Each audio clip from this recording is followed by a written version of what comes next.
कि एयरफोर्स में इनका सिलेक्शन हो चुका है और अभी 2 दिन बाद ज्वाइनिंग पर जाने वाले हैं। इंग्लिश में मैंने लास्ट टाइम ये पढ़ा था कि मैं टेंस जो ग्रामर होती है वो तो पे चले जाएं। भी है, आप देख सकते हैं। लास्ट टाइम में जो होता है एक दो दिन में आप अपने आप को रिलैक्स करें कि आप अगर नॉर्मल रूल पढ़ के जाएं और एलसीएफ एचसीएफ का क्वेश्चन बहुत ईजी पड़ जाता है। कभी टेस्ट में क्या है कि कोई किसी अलग अलग टेस्ट होते हैं, उसके टफनेस लेवल अलग अलग होता है। जैसे आप कोई टेस्ट दे रहे हैं उसमें आपकी रैंक आती है, रैंक होती है, रैंक अच्छी आ रही है, आपके नंबर कम आ रहे हैं तो भी कोई बात नहीं है, टेस्ट टफ होगा।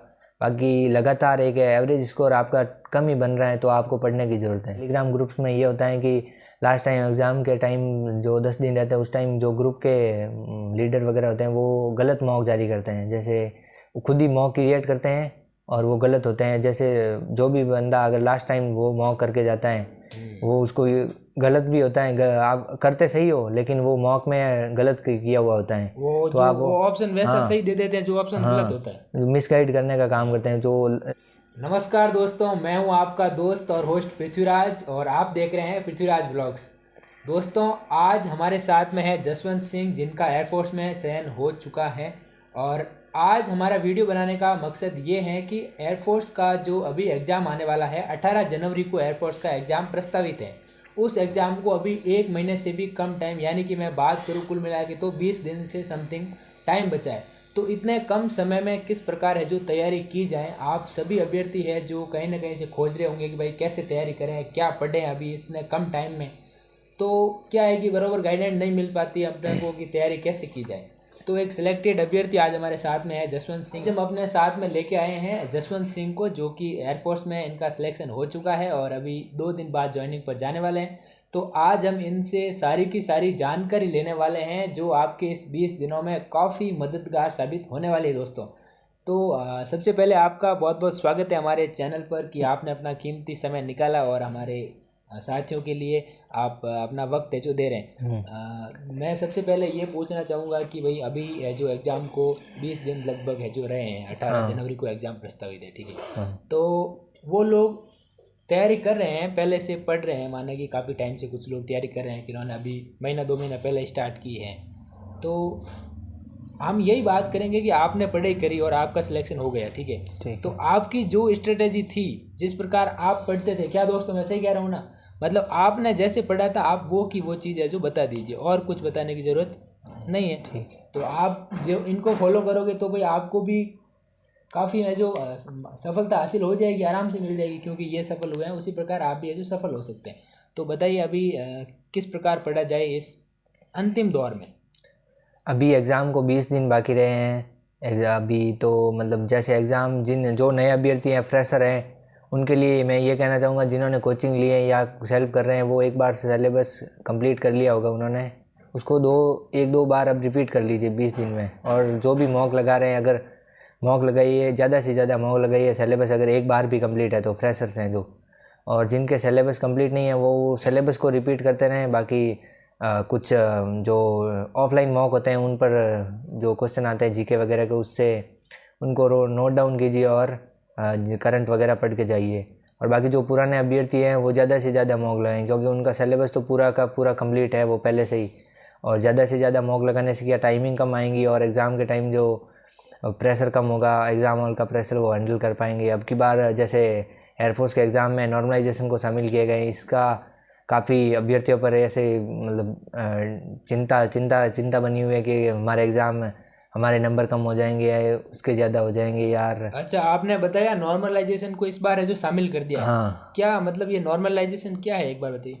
नॉर्मलाइजेशन जैसे ये है कि पिछले जो एग्ज़ाम होते हैं एयरफोर्स में, मतलब जैसे 6 दिन एग्ज़ाम होते हैं, एक दिन में 3 शिफ्ट होती है।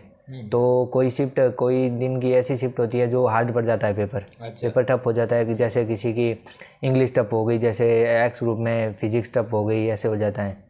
तो अब की बार ये होगा कि जो एग्ज़ाम टफ होता है और जो उनके नॉर्मलाइजेशन करके मार्क्स बढ़ा दिए जाएंगे, और जिनके एग्ज़ाम ईजी पड़ा होता है किसी शिफ्ट में, उनके नंबर जो नॉर्मलाइज करके स्कोर कर दिया जाएगा। हाँ, अच्छा, नॉर्मलाइजेशन का मतलब ये है कि भाई अलग अलग शिफ्ट में एग्जाम हो रहे हैं, किसी के पेपर हल्का आ रहा है, किसी के भारी आ रहा है, तो इस तरह का एक सटीक आंकलन करके सबकी मेरिट है जो एक समान बनाई जाएगी। ठीक है। अभी आप ये बताइए कि भाई अंतिम दौर है जो चल रहा है, काफ़ी अभ्यर्थी ऐसे भी हैं जिन्होंने जो पिछला एग्जाम था वो दिया था और उसमें उनका चयन नहीं हुआ, अब वापस से तैयारी कर रहे हैं। तो उनको क्या करना चाहिए, क्योंकि उन्होंने काफ़ी तैयारी कर रखी है एकदम, पूरा उन्होंने पढ़ रखा है सब कुछ चीज़ें, अभी संयम रख के किस प्रकार करें? अभी ऐसा है कि अभी उन्होंने तैयारी जो कंटिन्यू रखी है और टेस्ट वगैरह ज़्यादा से ज़्यादा लगाए, अभी तो तैयारी कंटिन्यू है, तो सिलेबस तो पूरा का पूरा हो चुका है आपके कंप्लीट। और जो करंट है अभी अभी जो जैसे कि एयरफोर्स के ज़्यादातर क्वेश्चनों में करंट के जो क्वेश्चन आते हैं जीके में, उसमें सबसे ज़्यादा मुख्यमंत्री और राज्यपाल के आते हैं। और इनको ज़्यादा से ज़्यादा वो पढ़ लें, जो माँ PDF है परमार सर की, या मतलब जो भी कोचिंग सेंटर ऑनलाइन अवेलेबल कराते हैं लास्ट टाइम में, वो पढ़ लें। और अलग से गूगल पे सर्च करके मुख्यमंत्री वगैरह की ये नोट डाउन कर ले, क्योंकि ये हर शिफ्ट में हर दिन में एक बार तो 1-2 बार क्वेश्चन ये बनता ही बनता है, श्योर है। भले ही रिपीट, भले ही मतलब 6 दिन में पहले दिन क्वेश्चन आए तो वो रिपीट हो सकता है, ऐसा कोई नहीं है। अच्छा, मतलब आपने बताया कि मुख्यमंत्री, राज्यपाल और राष्ट्रपति, प्रधानमंत्री, इनके क्वेश्चन किस टाइप के आते हैं? क्या पूछते हैं कि भाई क्रमबद्ध करो प्रधानमंत्री राष्ट्रपति को, या फिर किस समय कौन से राष्ट्रपति थे? नहीं, ये क्रमबद्ध करने वाला जो CDS वगैरह में आते हैं, ये ऐसे क्वेश्चन इतने भारी नहीं आते। अच्छा, एयरफोर्स में ये होता है कि इस स्टेट का जैसे राज्यपाल पूछ लिया, कभी कभी ये क्वेश्चन 2 ही आ जाते हैं, जैसे किसी का राज्यपाल पूछ लिया और किसी का मुख्यमंत्री पूछ लिया, जैसे ये इजी शिफ्ट हो जाती है फिर। अच्छा, बाकी ये क्वेश्चन आना है जो काफ़ी इजी होते हैं, इन्होंने जैसा बताया कि भाई पूछते हैं कि इस राज्य में कौन है अभी राज्यपाल या CM कौन है, ऐसा हो गया।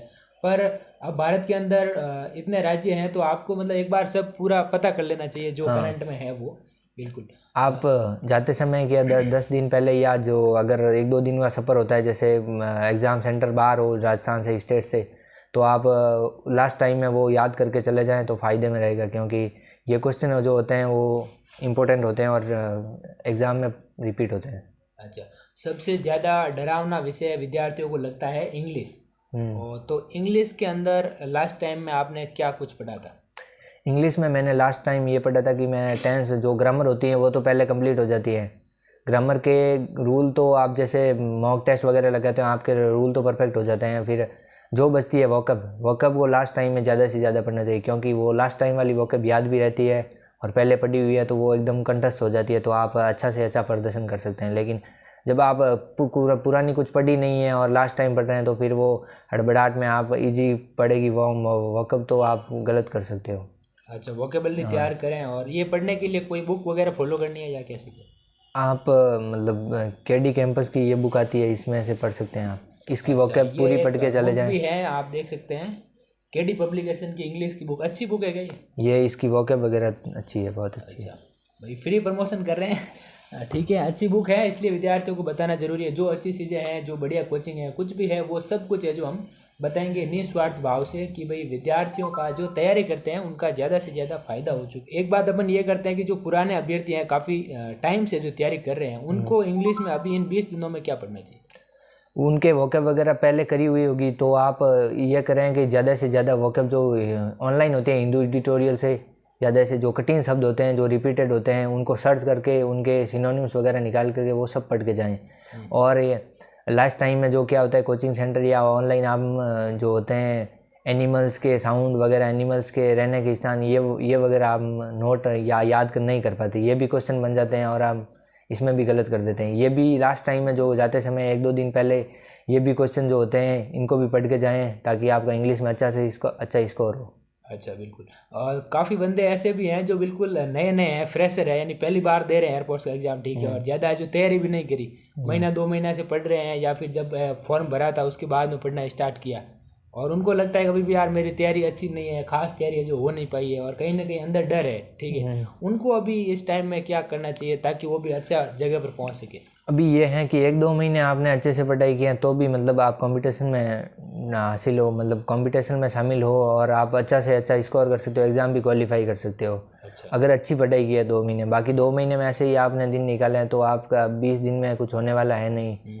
आप अच्छे से एग्ज़ाम दे कर आएँ और नेक्स्ट एग्ज़ाम के लिए तैयारी करें और मज़े करें। अच्छा, मतलब कि ये इतना भी बड़ी सरल नहीं होता है कि आप बिल्कुल हल्के फुल्के में ले रहे हो तो मुश्किल है। जो बंदे 1-2 साल से एयरफोर्स की तैयारी कर रहे हैं, जो SSC की तैयारी करते हैं, वो भी इसमें शामिल हो रहे हैं पिछले मतलब ये आने के बाद, तो आप अभी जो नए फ्रेशर बंदे होते हैं वो 10 दिन 20 दिन की स्ट्रेटजी देख के एग्ज़ाम देने जाते हैं, उससे कुछ होने वाला है नहीं। 10-20 दिन में एग्ज़ाम किसी भी एग्ज़ाम वो जो होता है वो क्वालिफाई नहीं होता है। ये सब वीडियो बनाते हैं वो फर्जी होते हैं, 10-20 दिन में ऐसे कोई क्वालिफाई होता नहीं है। जो बाकी बंदे तैयारी कर रहे हैं और उनकी तैयारी बढ़िया है, उनको चाहिए सिर्फ एक सॉफ्ट मोटिवेशन चाहिए, उनके लिए ये वीडियो अच्छा साबित होता है। अच्छा, बिल्कुल। इन्होंने ये भी क्लियर कर दिया कि भाई कोई कोचिंग वाले हैं, इंस्टीट्यूट वाले हैं और वो आपको बता रहे हैं भाई 10 दिन में सफलता पा लो या 20 दिन में पा लो, तो ऐसा कुछ इस पर नहीं होता है। एक लंबी रणनीति होती है और ये ज़रूर है कि भाई आप इन दिनों में किस प्रकार से अपने को संयमित रखें, अपने को किस प्रकार से कंटिन्यू तैयारी करने में लगा के रखें, इसका बहुत बड़ा रोल होता है। और दूसरी बात यह है कि कोई भी एग्ज़ाम, किसी भी एग्ज़ाम की बात कर दो, जब एग्ज़ाम नज़दीक आने लगता है तो कहीं ना कहीं जो जिनकी अच्छी तैयारी होती है उनके मन में भी थोड़ी शंका आने लगती है, वो भी थोड़े नर्वस होने लगते हैं। तो वो अपने आप को कैसे संभालें? इस नर्वस से बचने के लिए आप क्या करें कि लास्ट टाइम में जो होता है एक दो दिन में आप अपने आप को रिलैक्स करें। जो पढ़ लिया है वो पढ़ लिया है बस, बाकी जो होगा वो देखा जाएगा। बाकी अच्छी तैयारी की है तो सिलेक्शन हो जाएगा। जी। और बाकी नहीं तो क्या है कि जो एक्सपीरियंस मिलेगा वो एक्सपीरियंस अगले एग्जामों में बहुत काम आता हाँ, है। एक्सपीरियंस बहुत ज़रूरी है। बाकी आप लास्ट 10 डेज़ या 20 डेज़ में अपने आप को मतलब व्यायाम योग वगैरह करें और जैसे फिजिकल एक्टिविटी करें। तो लास्ट 1-2 दिन में तो आप फ़ोन वगैरह से ऑनलाइन वगैरह कोचिंग मतलब जो वीडियो देख रहे हैं आप, कोई देखते हैं, बाकी उनके लिए अलग बात है। बाकी को मैंने नहीं देखा था, मेरे हिसाब से मैं बता रहा हूँ। जी। बाकी आप घर पे तैयारी जो ऑफलाइन आपने नोट्स बनाए वो लास्ट टाइम में एक बार नज़र से निकालें ताकि आपको बहुत मदद मिलेगी। जैसे क्वेश्चन आए तो आपको वो पन्ने याद आ जाए, ऐसे होता है। बिल्कुल, एक बात इन्होंने यहाँ पे बहुत सही बता दी है कि भाई एग्ज़ाम जैसे भी आपका कल एग्ज़ाम है मान लो, और आज कोई भी वीडियो आ रहा है, वायरल वीडियो आ रहा है या कोई भी जिसके अंदर आपको भ्रमित किया जा रहा है या फिर कोई और जो चीज़ है उसके बारे में आपको बताया जा रहा है, तो उससे क्या है कि आपका माइंड थोड़ा डाइवर्ट होगा। हाँ। इसलिए आप मेडिटेशन वगैरह भी कर सकते हैं अपने आप को संतुलित रखने के लिए, और थोड़ा योग व्यायाम करके एकदम माइंड को जो फ्रेश रख सकते हैं। अब बात करते हैं भाई और कुछ है जो पढ़ने की ज़रूरत है क्या इसमें इन 20 दिनों के अंदर?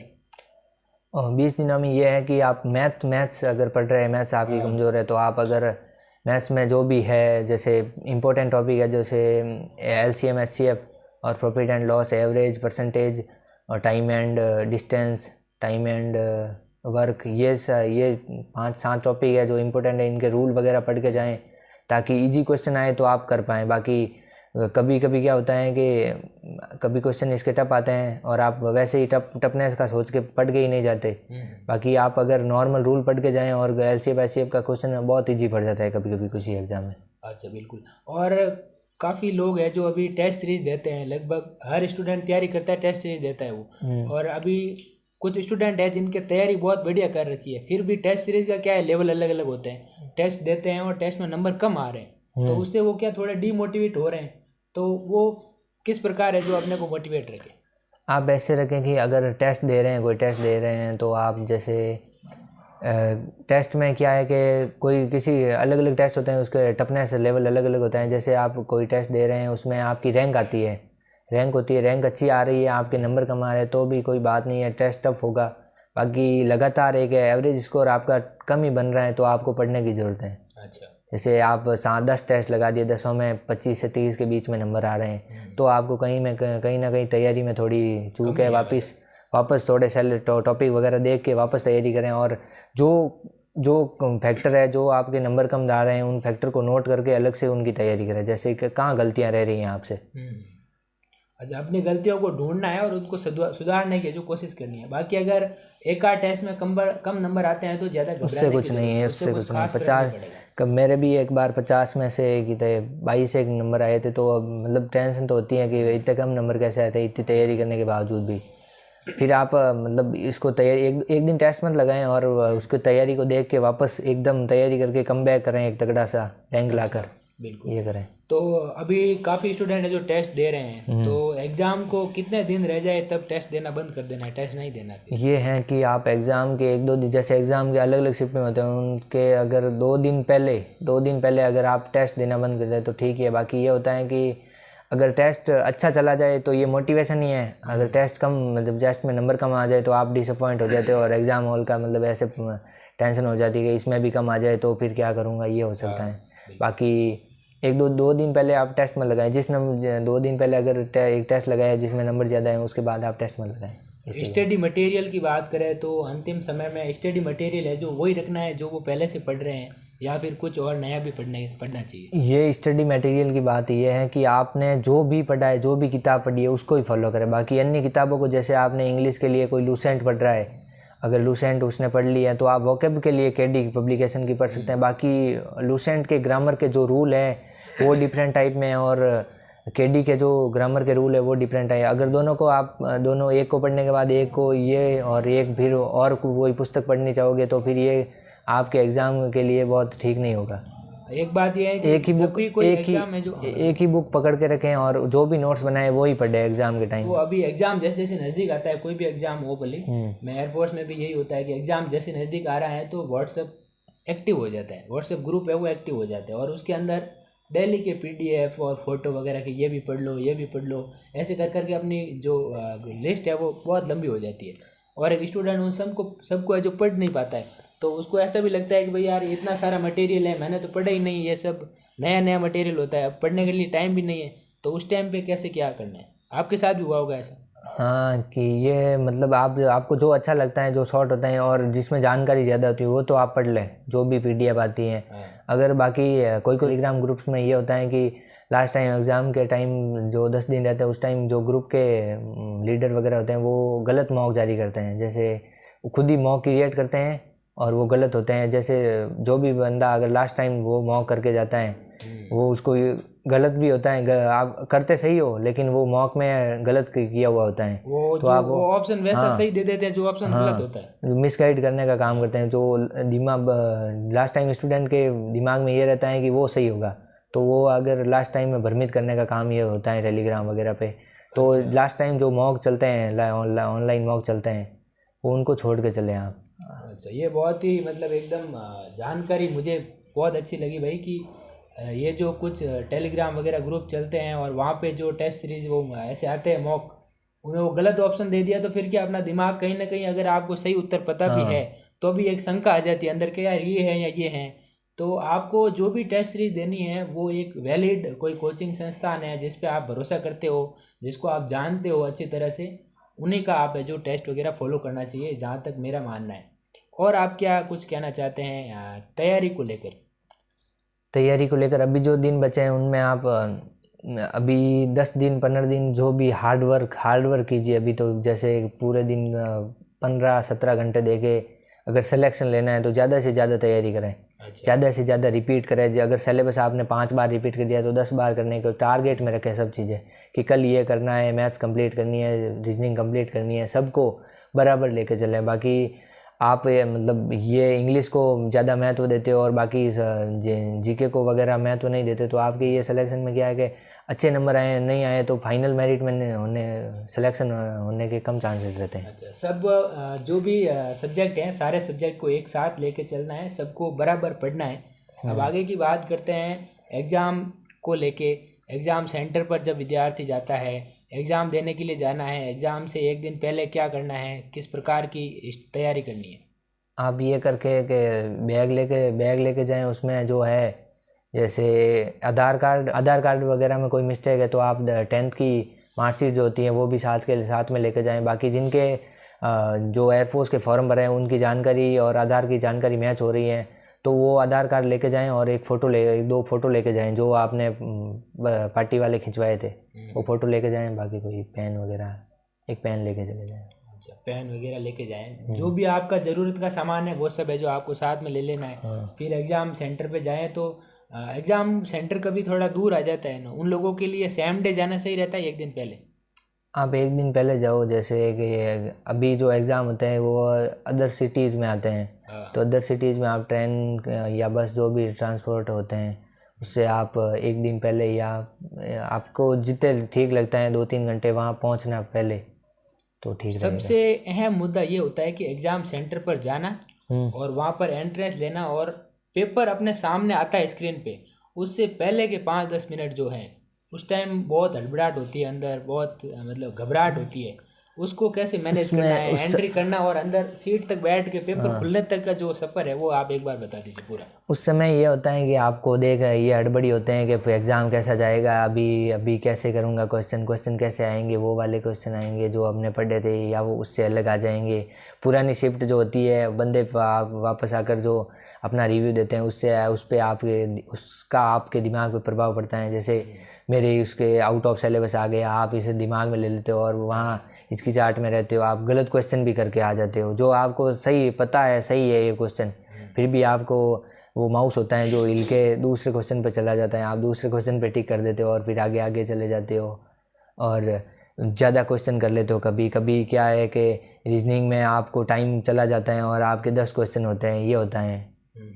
तो आप एकदम मतलब शांत होके जो भी क्वेश्चन आ रहे हैं वो एक बार में कर देने हैं, फिर एक बार देख लें, रिव्यू करना है उस क्वेश्चंस का। आपको जो भी मतलब ठीक लगे, एक हद तक 4-5 को 40 क्वेश्चन करने के बाद एक 4 की रिस्क ले सकते हैं, 4-5 की। बाकी ज़्यादा रिस्क मत लें, ज़्यादा की रिस्क लेने से आपके नेगेटिव मार्किंग ज़्यादा है तो आपको प्रॉब्लम हो सकती है। इन्होंने अपना तरीका था वो बता दिया आप लोगों के लिए भाई किस प्रकार से वहाँ पे बैठ के अपने आप को एकदम ध्यान केंद्रित रखना है। और देसी तरीका मैं बताऊँ तो ये भी है कि आप सीट पे जब बैठे जाके अपने आराध्य देवता हैं उनको याद करें, थोड़ा मन में स्मरण कर लें ताकि थोड़ा उससे मोटिवेशन मिलता है। क्या आपने ऐसा किया कभी? मैंने तो किया ही था। एग्ज़ाम के टाइम जाता था, मैं एक ही टी शर्ट में जाता था। जितने भी एग्ज़ाम मैंने एयरफोर्स के दिए वो टी शर्ट मेरा आज भी पड़ा है। अभी ज्वाइनिंग में जाऊँगा तो वही टी शर्ट पहन के जाऊँगा। फिजिकल मेडिकल जो कैंसिल हुई वैकेंसी उसी टाइम मैंने वही टी शर्ट पहना था, और जब भी ये दूसरी बार वैकेंसी हुई उसी टाइम मैंने एग्ज़ाम में, फिजिकल में, मेडिकल में, ये सब जो प्रोसेस होते हैं उसमें सब मैंने वही टी शर्ट पहना था। अभी जाऊँगा तभी वही टी शर्ट लेके जाऊँगा और वही पहन के जाऊँगा।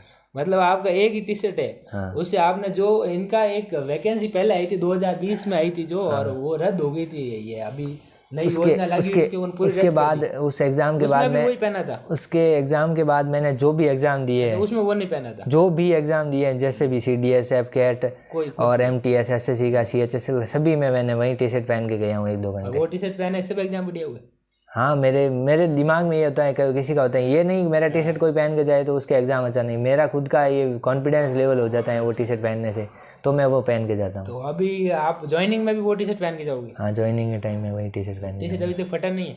टी शर्ट कंडीशन तो डाउन है पर वो ठीक के रखा हूँ, वो एग्जाम टाइम ही पहनता हूँ, बाकी रोज मैं नहीं जनरल पहनते नहीं हो? जनरली मैं नहीं पहनता। जोरदार बात बता दी। एक टी शर्ट है जो लकी टी शर्ट है और जनरली पहनते भी नहीं है, सिर्फ एग्जाम हो गया उसमें पहने थे टी शर्ट। यही कि वो पड़ा में वही पहने टी शर्ट टोपी नीचे। टी शर्ट बताता हूँ, 1 मिनट आप जाना मत, यहाँ से भाग के मैं टी शर्ट लेके आ रहा हूँ। यह रहा टी शर्ट। जो टी शर्ट है जो मेरे साथ होंगे, जो मेरे साथ एग्ज़ाम देने आए होंगे, जो मेरे साथ फिजिकल में थे, उनको पता होगा शायद, उन्होंने मुझे इसी टी शर्ट में देखा होगा मेडिकल फिजिकल में। अच्छा, ये टी शर्ट भाई आज बहुत ही अहम हो गया है। चलिए अभी सीधा काफ़ी सारे व्यूअर हैं। हाँ। ये टी शर्ट को कर देते हैं, गिव अवे कर देते हैं या सेल कर देते हैं। मेरे टी शर्ट का इफेक्ट दूसरों पे नहीं होगा, ये कुछ चमत्कार नहीं है, बस मेरा कॉन्फिडेंस रहता है। मैं भी नहीं बोल रहा कि दोस्तों को बताया नहीं के बारे में कोई चमत्कारी टी शर्ट, मैं ये नहीं मांगा नहीं कि हमको दे, मांगा था, पर मैं ये नहीं बोल रहा हूँ ये चमत्कार है, इसको पहनने से एग्जाम वगैरह करेगा। बाकी ये मेरा खुद का है कि मैं पहन के जाता हूँ तो मुझे विश्वास रहता है, कॉन्फिडेंस रहता है मेरा। बाकी इसको पहनने से ऐसे थोड़ी होता है कि अच्छा, ये चमत्कारी नहीं है भाई, हमको अंधविश्वास है जो नहीं फैला रहे। मतलब बात ये है कि अंदर जो मोटिवेशन होता है, अंदर जो एक एनर्जी मिलती है, वो ये टी शर्ट अपने सेट हो जाता है दिमाग में। हर किसी स्टूडेंट का होता है मेरे हिसाब से, कोई अपने देवता को याद करता है या कोई कहीं तिलक वगैरह लगा के जाता है। वैसे अपन बोर्ड की परीक्षा होती थी तो उस टाइम भी तिलक लगा के जाते थे, टिक्का लगा के एग्जाम अच्छा होगा, और अच्छा होता भी था वास्तव में, क्यों ये चीज़ें ज़रूरी भी हैं, ऐसा होना भी चाहिए। और क्या कुछ आप कहना चाहते हैं अभ्यर्थियों के लिए? अच्छे से तैयारी करें और जो 20 दिन बचे हैं उसमें आप हार्ड वर्क से काम लें और स्मार्ट वर्क भी करें। जो ज़्यादा से ज़्यादा जल्दी से जल्दी रिवीजन करके एक टारगेट रखें दिन में, उसके हिसाब से आप क्रैक करें। ऑल द बेस्ट एग्ज़ाम के लिए। ऑल द बेस्ट भाइयों।